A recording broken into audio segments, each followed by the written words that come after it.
Morning. നമുക്ക് ഇന്നത്തെ current അഫയേഴ്സിലേക്ക് പോകാം. മെയിൻലി ഇന്ന് വീക്കിലി റിവ്യൂ ആണ് നമ്മൾ നോക്കാൻ പോകുന്നത്. കഴിഞ്ഞ ഒരു 5-6 ദിവസത്തെ കറണ്ട് അഫയേഴ്സിന്റെ റിവ്യൂ. ഫസ്റ്റ് വൺ എന്ന് പറയുന്നത് ഇന്ത്യയുടെ ഫസ്റ്റ് ലോക്പാൽ നമ്മൾ ഓൾറെഡി ഡിസ്കസ് ചെയ്തതാണ്. 2013 നിയമം പാസ്സായതാണ് ഇന്ത്യയിൽ ഒരു ലോക്പാൽ, ആന്റി കറപ്ഷൻ ഓംബുഡ്സ്മാൻ ആയിട്ട് ഒരു ലോക്പാൽ ഇന്ത്യക്ക് വരണം. വളരെ പവർഫുൾ ആണ് ഈ പൊസിഷൻ. ഈവൻ സെൻട്രൽ ഗവൺമെന്റിലെ മിനിസ്റ്റേഴ്സിനെയൊക്കെ അഗേൻസ്റ്റ് ആയിട്ട് അവരെ സമ്മൺ ചെയ്യാൻ, അവർക്ക് അഗേൻസ്റ്റ് ആയിട്ട് കേസസ് എടുക്കാനും ഒക്കെ പവർഫുൾ ആയിട്ടുള്ള ഭയങ്കര ഇമ്പോർട്ടന്റ് ആയിട്ടുള്ള ഒരു പൊസിഷനാണ് ഇന്ത്യയുടെ ലോക്പാൽ എന്ന് പറഞ്ഞ ആന്റി കറപ്ഷൻ ഓംബുഡ്സ്മാൻ. അതായിട്ട് അപ്പോയിന്റഡ് ആയത് ഫസ്റ്റ് ആള് ഞാൻ ഓൾറെഡി ഡിസ്കസ് ചെയ്ത് കഴിഞ്ഞാണ്, പിനാകി ചന്ദ്ര ഘോസ്, GHOSC. അതാണ് ഒരു ന്യൂസ്. ഗുജറാത്തിന്റെ ക്യാപിറ്റൽ ഗാന്ധിനഗർ ആണ്. ഗുജറാത്തിന്റെ ക്യാപിറ്റൽ ഗാന്ധിനഗർ ആണ്.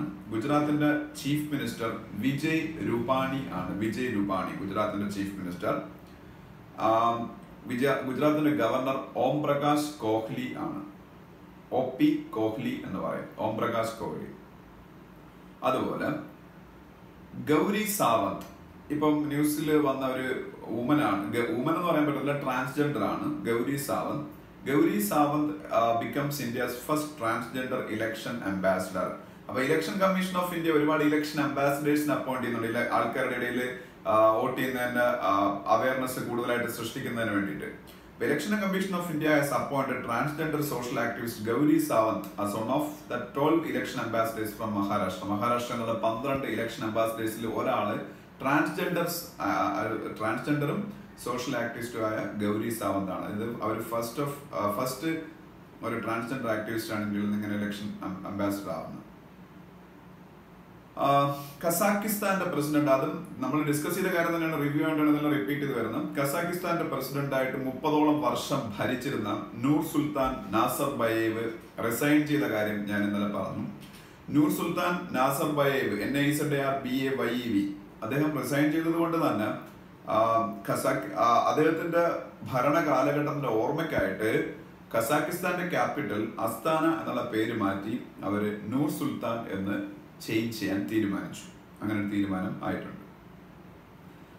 പിന്നീട് നോബൽ പ്രൈസ് മാത്തമെറ്റിക്സിൽ ഇല്ല, എല്ലാവർക്കും അറിയാം. മാത്തമെറ്റിക്സിലെ ഏറ്റവും പ്രധാനപ്പെട്ട നോബൽ പ്രൈസ് നിക്കലുണ്ടായിട്ടുള്ള 2 അവാർഡ്സ് ഉണ്ട്. ആബേൽ പ്രൈസും ABEL ആബേൽ പ്രൈസും ഫീൽഡ്സ് മെഡലും ആണ്. ഫീൽഡ്സ് മെഡൽ എന്ന് പറഞ്ഞാൽ വേറൊരു അവാർഡാണ്. ഫീൽഡ്സ് മെഡലിന് പിന്നെ ഒരു പ്രത്യേകത ഉണ്ട്, അത് യങ് ആയിട്ടുള്ള മാത്തമെറ്റീഷ്യൻസിന് മാത്രമേ കൊടുക്കുള്ളൂ. ഫീൽഡ്സ് മെഡൽ എനിക്ക് തോന്നുന്ന ഒരു ഏജ് ലിമിറ്റേഷൻ ഉണ്ട്, 30 or 40 അങ്ങനെ എന്തോ ആണ്. 40ക്ക് താഴെയുള്ള മാത്തമെറ്റീഷ്യനോ മറ്റോ ആണ്. അങ്ങനെ ഒരു ഏജ് ലിമിറ്റേഷൻ ഉണ്ട്, എന്തായാലും ഏജ് റെസ്ട്രിക്ഷൻ ഉണ്ട്. പക്ഷേ Abel prize ABEL Abel prize എന്ന് പറയുന്നത് അങ്ങനെയല്ല. അത് മാത്തമെറ്റിക്സിൽ കൊടുക്കുന്ന കോൺട്രിബ്യൂഷൻ, ലൈഫ് ടൈം കോൺട്രിബ്യൂഷൻ കൊടുക്കുന്ന മാത്തമെറ്റിക്സിലെ നോബൽ പ്രൈസിന് ഇക്വലന്റ് ആയിട്ടുള്ള അവാർഡായിട്ട് നമുക്ക് പറയാം ആബേൽ പ്രൈസ്. ഈ ആബേൽ പ്രൈസ് അതിന്റെ ഹിസ്റ്ററിയിൽ ആദ്യമായിട്ട് ഒരു ഫീമെയിലിന് കിട്ടിയ കാര്യം ഞാൻ ഇന്നലെ ഡിസ്കസ് ചെയ്തതാണ്.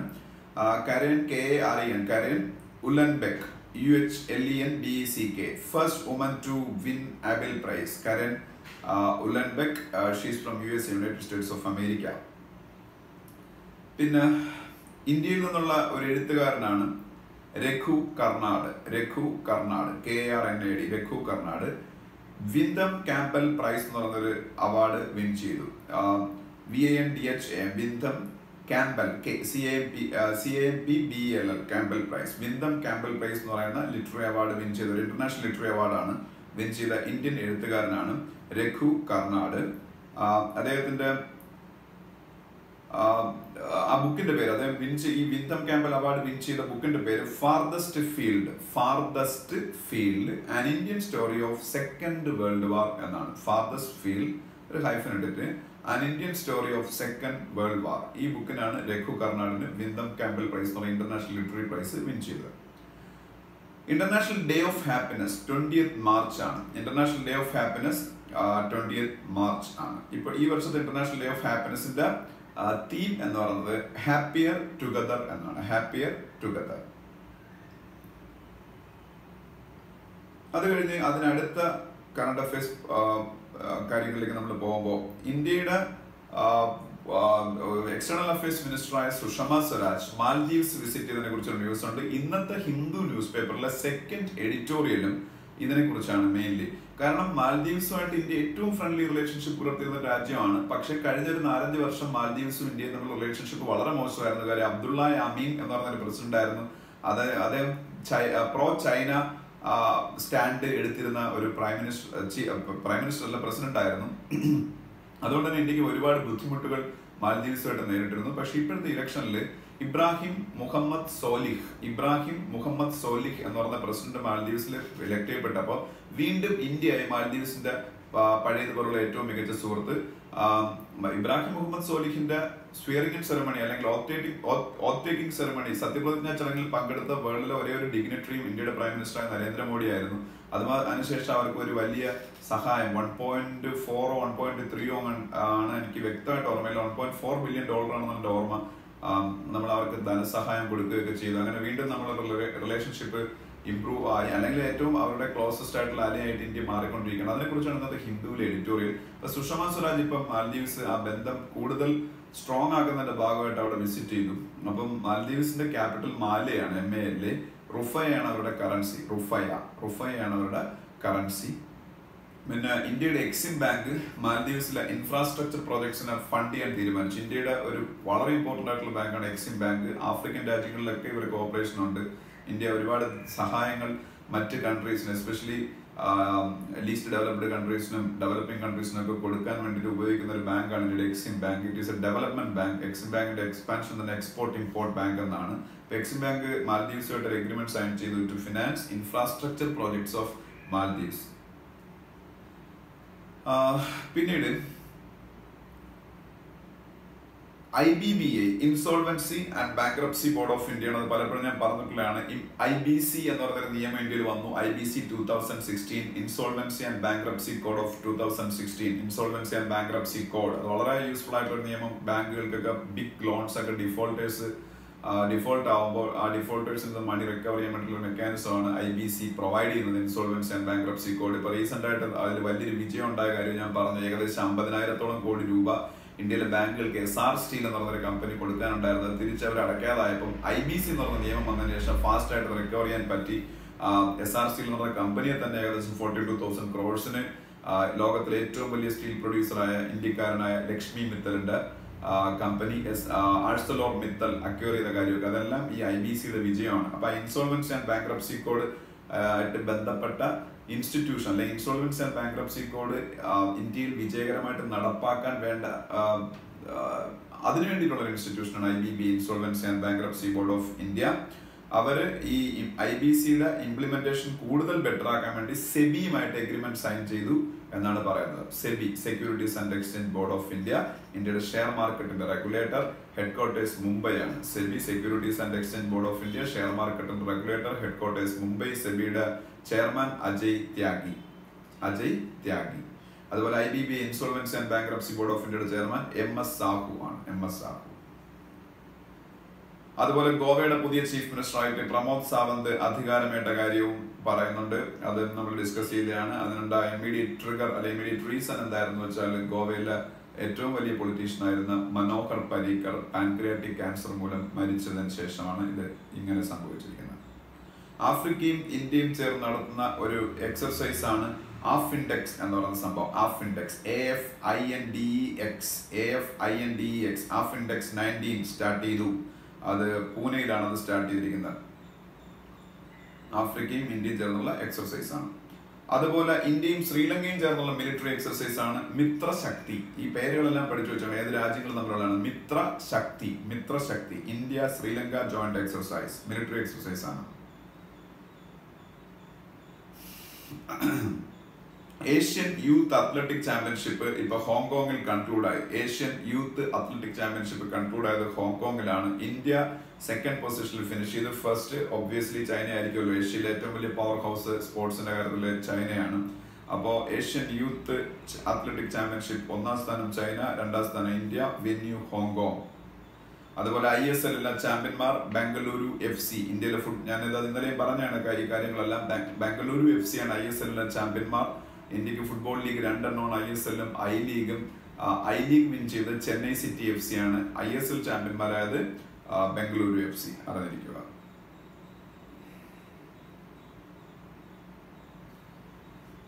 ഇനി മറ്റു ന്യൂസുകളിലേക്ക് പോകുമ്പോൾ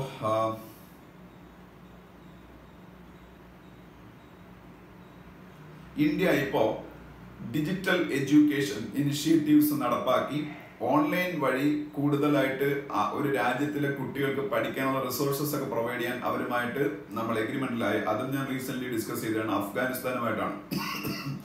അഫ്ഗാനിസ്ഥാന് വേണ്ടി ഇതുപോലുള്ള സംഭവങ്ങളൊക്കെ ഡിജിറ്റൽ ഇനിഷ്യേറ്റീവ്സ് ഒക്കെ ഡെവലപ്പ് ചെയ്യാൻ വേണ്ടി Indian institute of technology Madras IIT പിന്നീട് അവരുമായിട്ട് എഗ്രിമെന്റ് IIT മദ്രാസ് ആണ് അവർ കൂടുതലായിട്ട് ഹെൽപ്പ് ചെയ്യാൻ പോകുന്നത്. അത് ഞാൻ പറഞ്ഞ കാര്യമാണ്. അഫ്ഗാനിസ്ഥാന്റെ ക്യാപിറ്റൽ കാബൂൾ ആണ്. അഫ്ഗാന്റെ കറൻസി അഫ്ഗാനിയാണ്. അഫ്ഗാനിസ്ഥാന്റെ കറൻസി അഫ്ഗാനി. തായ്ലൻഡ് എന്ന് പറഞ്ഞ കൺട്രി എല്ലാവരും കേട്ടിട്ടുണ്ട്. തായ്ലൻഡിന്റെ ക്യാപിറ്റൽ ബാങ്കോക്ക് ആണ്. തായ്ലൻഡിന്റെ ക്യാപിറ്റൽ ബാങ്കോക്ക്. തായ്ലൻഡിന്റെ കറൻസി ഭട്ട് ആണ്. BAHT. Bhat. BAHT. തായ്ലൻഡിന്റെ currency. തായ്ലൻഡിന്റെ prime minister ആണ് പ്രയുത് ചാൻ ഓച്ച. PRAYUT. പ്രയുത് ചാൻ. CHAN. ചാൻ ഒരു ഹൈഫൻ ഇട്ട് O എന്ന് പറഞ്ഞ ലെറ്റർ, അത് കഴിഞ്ഞിട്ട് ഒരു ഹൈഫൻ ഇട്ട് ച. CHA. പ്രയുത് ചാൻ ഓച്ചയാണ് തായ്ലൻഡിന്റെ പ്രൈം മിനിസ്റ്റർ. ബ്രിക്സ് എല്ലാവർക്കും അറിയാം. BRICS Brazil, Russia, India, China, South ആഫ്രിക്കയാണ് ബ്രിക്സ് എന്ന് പറയുന്നത്. Brazil, Russia, India, China, South Africa. അതുപോലെ ബ്രിക്സ് കൺട്രീസിന്റെ ഒരു ബാങ്ക് ഉണ്ട്. ബ്രിക്സ് കൺട്രീസിന്റെ ബാങ്ക് ആണ്, ഈ 5 രാജ്യങ്ങളുടെയും കൂടെ ബാങ്ക് ആണ് NDB എന്നറിയപ്പെടുന്നത്, ന്യൂ ഡെവലപ്മെന്റ് ബാങ്ക്. അതിന്റെ പഴയ പേര് ബ്രിക്സ് ബാങ്ക് എന്നായിരുന്നു. ഇപ്പൊ അതിന്റെ പേര് NDB ന്യൂ ഡെവലപ്മെന്റ് ബാങ്ക് എന്നാണ്. NDB ന്യൂ ഡെവലപ്മെന്റ് ബാങ്കിന്റെ ഹെഡ്ക്വാർട്ടേഴ്സ് ചൈനയിലെ ഷാങ്ഹായ് ആണ്. ചൈനയിലെ ഷാങ്ഹായ് ആണ് NDBയുടെ ഹെഡ്ക്വാർട്ടേഴ്സ്. അതിന്റെ പ്രസിഡന്റ് KV കാമത്ത് ആണ്. KV കാമത്ത്.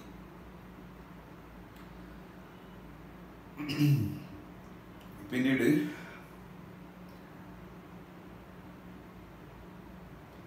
ഇന്ത്യയിലെ സിസ്റ്റമാറ്റിക്കലി ഇമ്പോർട്ടന്റ് ബാങ്കുകൾ ഏതൊക്കെയാണെന്ന് ഞാൻ ഓൾറെഡി പലതവണ ഡിസ്കസ് ചെയ്തിട്ടുള്ള കാര്യമാണ്. പക്ഷേ ഇതിൽ വീണ്ടും പറഞ്ഞിട്ടുണ്ട്. ഇന്ത്യയിലെ സിസ്റ്റമാറ്റിക്കലി ഇമ്പോർട്ടന്റ് ബാങ്ക്സ് ആയിട്ട് അത് ഐഡന്റിഫൈ ചെയ്യാൻ അറിഞ്ഞിരിക്കണം. Reserve bank of India, RBI, reserve bank of India ആണ് ഇന്ത്യയിലെ സിസ്റ്റമാറ്റിക്കലി ഇമ്പോർട്ടന്റ് ബാങ്കുകൾ ഐഡന്റിഫൈ ചെയ്യുന്നത്. ഇന്ത്യയിലെ സിസ്റ്റമാറ്റിക്കലി ഇമ്പോർട്ടന്റ് ബാങ്കുകൾ പിന്നെ RBI ഐഡന്റിഫൈ ചെയ്ത് ഏതൊക്കെയാണെന്ന് വെച്ചാൽ state bank of India, HDFC bank and ICICI bank. ഈ 3 ബാങ്കുകൾക്ക് ഓരോ പ്രത്യേകതകളുണ്ട്. State bank of India is the largest lender in India, or state bank of India is the largest bank in India. ICICI bank is the second largest bank and the number 1 private sector bank in India. Second largest bank overall and number 1 private sector bank in India. And HDFC bank is the most valuable bank in India. HDFC bank is India's ഏറ്റവും കൂടുതൽ value ഉള്ള bank. Share മാർക്കറ്റിലെ value നോക്കുമ്പോൾ അങ്ങനെ ഈ 3 ബാങ്കുകൾ ഇന്ത്യയിൽ systematically important banks ആണ്. അതുപോലെ ഇന്ത്യയിൽ കാർഡ്ലെസ് ATM വിത്ഡ്രോവൽ ഇപ്പം നടപ്പാക്കിയ bank state bank of India ആണെന്ന് ഞാൻ ഓൾറെഡി ഡിസ്കസ് ചെയ്ത യോനോ ക്യാഷ് എന്നാണ് അതിന് അറിയപ്പെടുന്നത്. YONO cash, YONO, YONO cash അവര് നടപ്പാക്കിയ സ്റ്റേറ്റ് ബാങ്ക് ഓഫ് ഇന്ത്യ ഇന്ത്യയിലെ ലാർജസ്റ്റ് ബാങ്ക് നടപ്പാക്കിയ കാർഡ്ലെസ് വിത്ഡ്രോവൽ ആണ്. Cardless ATM withdrawal. ഇന്ത്യയുടെ സ്വച്ഛ് ഭാരത് മിഷനെ സഹായിക്കാൻ വേണ്ടിയിട്ട് ലോകത്തിലെ ഏറ്റവും വലിയ സോഫ്റ്റ്വെയർ കമ്പനിയായ മൈക്രോസോഫ്റ്റ് ലോഞ്ച് ചെയ്ത പ്രൊജക്ട് ആണ് സംഗം. SANGAM. സംഗം. ഇന്ത്യയിലെ Swachh Bharat mission, government of ഇന്ത്യയുടെ സിഗ്നേച്ചർ ഇനിഷ്യേറ്റീവ് ആയ സ്വച്ഛ് ഭാരത് മിഷനെ സഹായിക്കാൻ വേണ്ടി അവർ ഇറക്കിയതാണ്. പിന്നെ ഇന്ത്യയിൽ പുതുതായിട്ട് തുടങ്ങിയ ഒരു ബാങ്കാണ്, ഒരു യൂണിവേഴ്സൽ ബാങ്കാണ് ബന്ധൻ. പുതുതായിട്ട് പറയുമ്പോഴത്തേക്ക് 2 years ആയി. ബന്ധൻ കൊൽക്കട്ടയാണ് അതിന്റെ headquarters. Bandhan bank Kolkata headquarters ആണ്. എന്റെ CEO ചന്ദ്രശേഖർ ഘോഷ് ആണ്. ചന്ദ്രശേഖർ ഘോഷ്.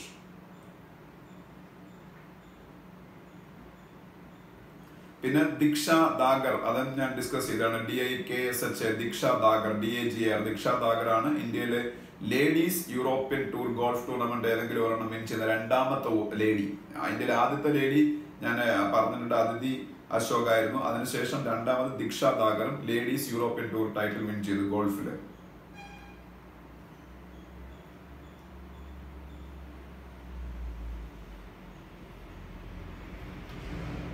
അടുത്തതായിട്ട് നമുക്ക് പറയാനുള്ള വേറൊരു മറ്റു കാര്യങ്ങളിലേക്ക് നമുക്ക് പോകാം.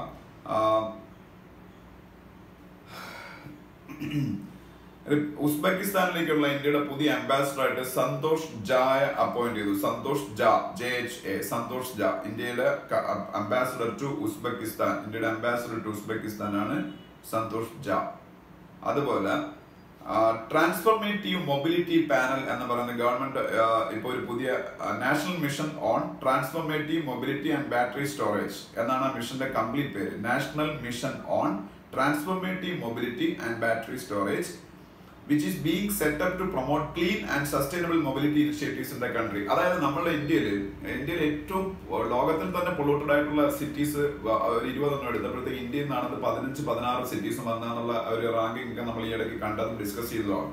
അപ്പം ഇന്ത്യയിൽ കൂടുതൽ ക്ലീൻ ആയിട്ടുള്ള സസ്റ്റൈനബിൾ ആയിട്ടുള്ള മൊബിലിറ്റി ഇനിഷ്യേറ്റീവ്സ് എന്ന് പറയുമ്പോഴത്തേക്ക് നമ്മളുടെ ട്രാൻസ്പോർട്ടേഷൻ ആണ് ഉദ്ദേശിക്കുന്നത്.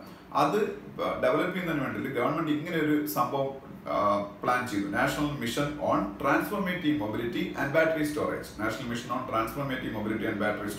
അതിനെ ലീഡ് ചെയ്യാൻ പോണത് അമിതാഭ് കാന്ത് ആണ്. അമിതാഭ് കാന്ത് എന്ന് പറയുന്നത് നിതി ആയോഗിന്റെ സിഇഒ ആണ്. ഇന്ത്യയുടെ പ്ലാനിംഗ് കമ്മീഷന്റെ റീപ്ലേസ്മെന്റ് ആയ NITI Aayog, national institution for transforming India, അതിന്റെ സിഇഒ ആണ് അമിതാഭ് കാന്ത്. അദ്ദേഹമാണ് national mission on transformative mobility and battery സ്റ്റോറേജിനെ ലീഡ് ചെയ്യാൻ പോകുന്നത്.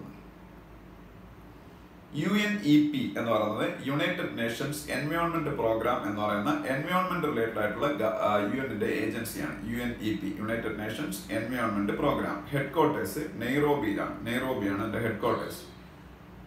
അതുപോലെ SDG ഞാൻ കഴിഞ്ഞ ക്ലാസ്സിൽ പറഞ്ഞു. SDG യുണൈറ്റഡ് നേഷൻസിന്റെ മറ്റൊരു സംഭവമാണ്. SDG എന്ന് പറയുന്നത് sustainable development goals R around 17 goals United Nations want to achieve by 2030. 2030 വെച്ച് യുണൈറ്റഡ് നേഷൻസ് അച്ചീവ് ചെയ്യാൻ ആഗ്രഹിക്കുന്ന കുറെ ഗോൾസ് ആണ് സസ്റ്റൈനബിൾ ഡെവലപ്മെന്റ് ഗോൾസ്. അതിന്റെ ടാർഗറ്റ് ഇയർ 2030 ആണ്, 2030.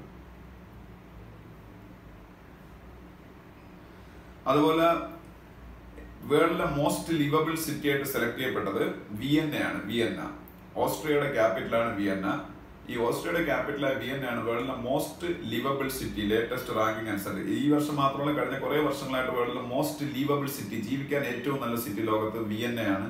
എക്കണോമിക് ഇന്റലിജൻസ് യൂണിറ്റ് ആണ് അത് ആ ഒരു റാങ്കിങ് ഉണ്ടാക്കുന്നത്. ഇന്ത്യയിലെ മോസ്റ്റ് ലിവബിൾ സിറ്റി ഹൈദരാബാദ് ആണ്. Under 17 women's world cup football tournament 2020 ഇന്ത്യയാണ് ഹോസ്റ്റ് ചെയ്യാൻ പോണത്. അറിഞ്ഞിരിക്കണം, അത് ഫിഫയാണ് അത് നടത്തുന്നത്. Under 17 women football world cup 2020. Under 17 women world cup football tournament. Women world cup ആണ്, മെന്നിന്റെ അല്ല. 2020 അത് ഇന്ത്യയിലാണ് ഹോസ്റ്റ് ചെയ്യാൻ പോകുന്നത്.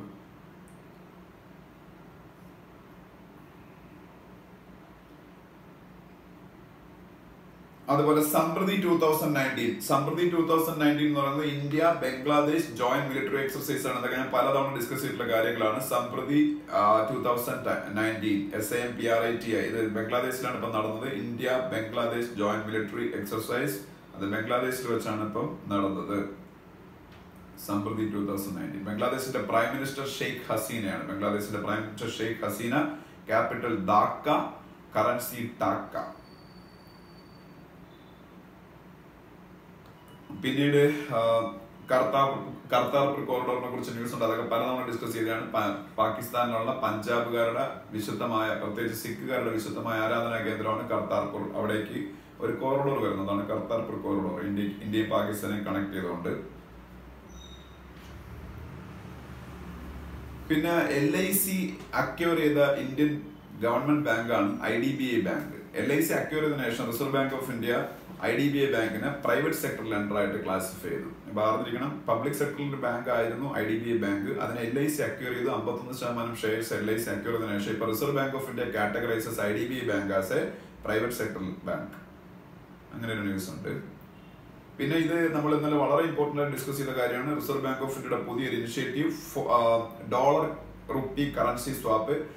അതായത് നമ്മളെ ഇക്കണോമിക് സിസ്റ്റത്തിലേക്ക് മണി ഇൻജെക്ട് ചെയ്യുന്നതിനും മണി സക്ക് ചെയ്തെടുക്കുന്നതിനും ഒക്കെ, അതായത് ലിക്വിഡിറ്റി അഡ്ജസ്റ്റ്മെന്റ് എന്ന് പറയും. അതിനുവേണ്ടി RBI ഇത്രയും കാലം ഉപയോഗിച്ചിരുന്ന ഓപ്പൺ മാർക്കറ്റ് ഓപ്പറേഷൻ ആണ്. ഓപ്പൺ മാർക്കറ്റ് ഓപ്പറേഷനിൽ ഗവൺമെന്റ് ബോണ്ടുകൾ ബാങ്കുകൾക്ക് ബൈ ചെയ്യുകയും സെല് ചെയ്യുകയും ചെയ്തുകൊണ്ടാണ്. ബാങ്കുകളെ കൂടെ റിസർവ് ബാങ്ക് ഓഫ് ഇന്ത്യക്ക് മാത്രമേ അതിനുള്ള അവകാശമുള്ളൂ.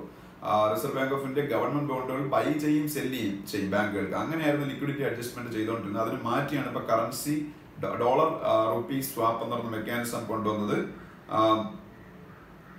പിന്നീട് ഇതാണ് റിസർവ് ബാങ്ക് ഓഫ് ഇന്ത്യ പിന്നീട് പുതുതായിട്ട് നടപ്പാക്കിയ ഒരു സിസ്റ്റം.